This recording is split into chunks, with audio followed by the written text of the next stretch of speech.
Well, the first thing you have to walk away is the fact that our industry has changed over the last 10 years enormously.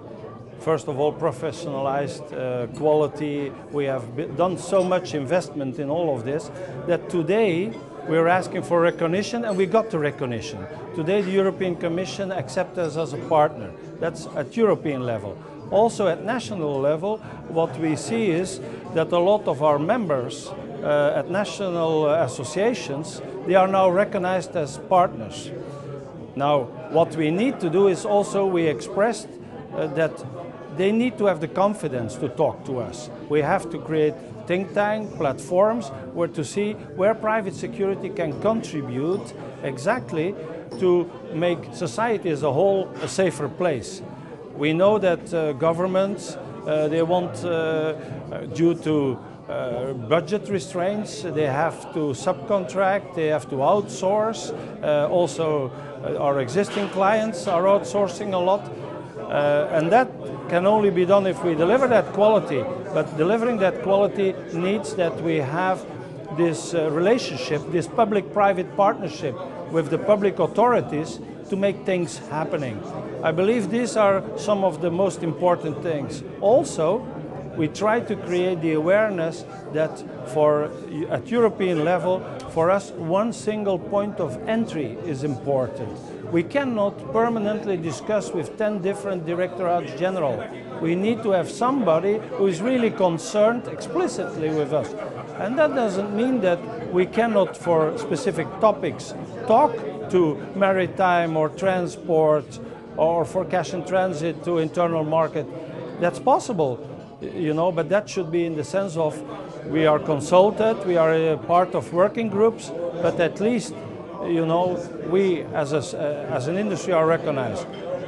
Another part is we want to stay out of the service directive for as long as we don't have a minimum of quality levels in most of the countries.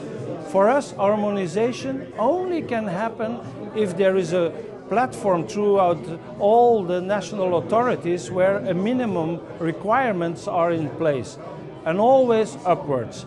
We are not in favor of having downwards. We have done a lot over the last 20 years to improve quality, to have good recruitment, to have good management, to have good selection. We are now putting up standards with CEN, with the European Normalization Institute. They are voluntary, but at least we have done a lot of efforts and we would not see this down the drain. So my two questions on that is timeline. How long do you think you can get away with being exempt from that services directive? That's the first question. Well, I think... How long do you need to bring everything up to standard? Well, we think anything around 3 to 5 years, I think. We are now setting up standards for aviation. It probably takes another 3 to 5 years to set something up for the regular guarding, for mobile. We are doing the same in maritime already. We think we can do it step by step, you know, and we have proven at least to the Commission that we are capable to do it for ourselves and to give them the necessary input to make voluntary standards which they can pick up at their own choice. They can pick up to be mandatory tomorrow in any recommendations. That's what brings me to the next question is, to what extent can you do it yourselves? To what extent can the EU, must the EU impose some kind of regulation to bring up those standards? Well, I think at least in due time, they can still impose a minimum standards for some items like recruitment, selection, background checks, recognition, licensing, all this. And of course, we are still in Europe where some parts are still only at national level to be decided, you know, and we leave it up to the national level to increase these standards, you know, to the level that they judge to be. Of course, the threat in different countries in Europe can be different from one country to another. So the regulations and the framework can be different, but at least Europe could do minimum standards. But we will help them. As an industry, I think at least we proved that we can help them. And since we are a partner to the public forces to combat crime, you know, I think we are a very specific sector of national interest and of national security, as well as local, national, as at European level. So we should have an integrated perspective. That can only be with a good platform of dialogue. Now, your experience in the aviation industry is massive. You're in the States, absolutely, you're here overseeing scores of airports, thousands of people, and now, right now, the headlines are about package bombs, about terrorist threats on planes, and your call for searching everything, which I just saw yesterday at DHL with Securitas. They're searching everything, like the Americans want to do. Here in Europe, they haven't done it yet. It's a question of cost. How are they going to pay for this? Well, I think there's a couple of things where we're heading to. First of all, they're trying, and we have seen that today in one of the presentations from Customs, they're trying to have this in the supply chain principle. That means recognized shippers, authorized shippers, try to screen the material and the packages at the start of the chain and not in the transit, not to make the European airports congested with all the problems that we actually are not asking for. You know, so I believe that they want to push it to the start of the chain. That's the first thing. Secondly, well, the cost, yes, but haven't we gone through this with the passengers? So why should packages be different than passengers? There will be a tax, a security tax. At the end of the day, yes, sorry, the end user will have to pay for that, and I'm not happy to push it, but that's the environment, that's the terroristic environment where we have to combat with. So I believe we have interesting things to do there. We can at least, and that's what we offer to the European Commission and as well to TSA, we can offer our expertise to participate and to try to make it as effective, and I mean effective in searching and in finding, and effective in cost.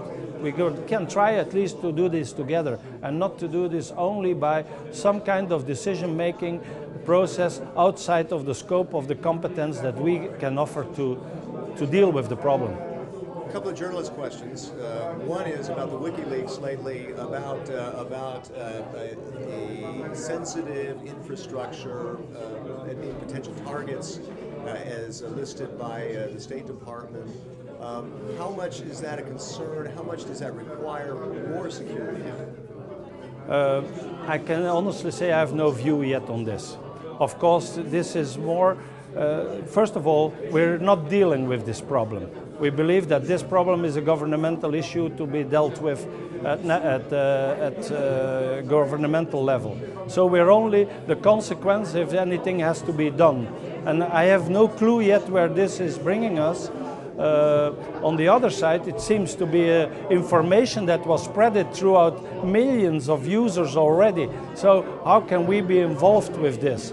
I think we're going to see what internet, IT, but this might be a heavy burden on the development of internet for us. And I believe this is not directly our concern. I think other industries will be much more touched by that. And we try to stay out of political statements on this thing. Of course. And because I'm not asking your opinion about the WikiLeaks themselves, but about the effect of... Yeah, absolutely. The other thing is, and I've talked about this with Phil before too, is the perception of some people think, when they think private security, they think Blackwater. How do you fight the image of some crazy guys with guns? How do you fight that image and establish the real image that you have? I really like your question. First of all, I've expressed that during the conference. I think there is some tasks the private security should not be involved. I believe that. Whether that is a total statement of all my colleagues, but it's more a statement from the company I represent and my personal feelings. I believe some tasks we should not be involved.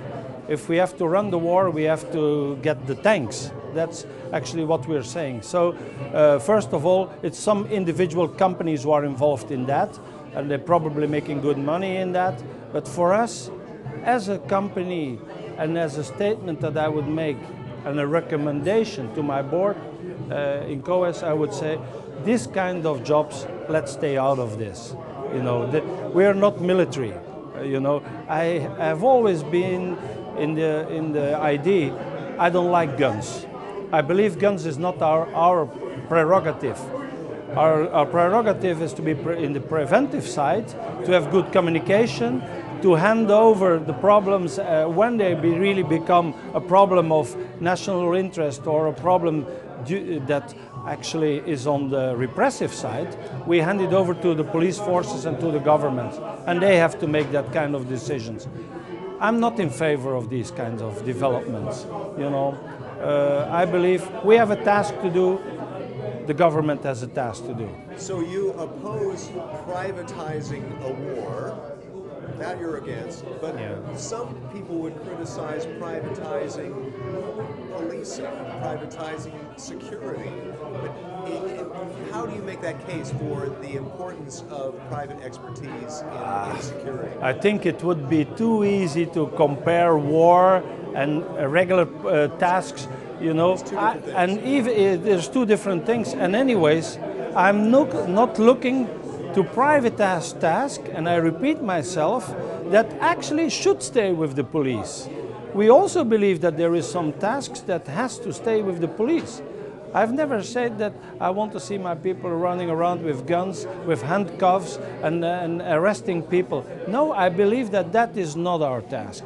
We are on the preventive side. Let's try to do that very well. Now what we saw over time is there is two components. First of all, governments have no money enough. They are in budget restraints. And on the other side, a lot of tasks today could be outsourced in the sense that they are more on the administrative and on the repressive side. And like just we are doing, they could be focused on their competence, on their core business. Like we say it in the private sector, their core business is to compete with crime, you know, and that in the scope of the framework that has been designated by the public authorities. You know.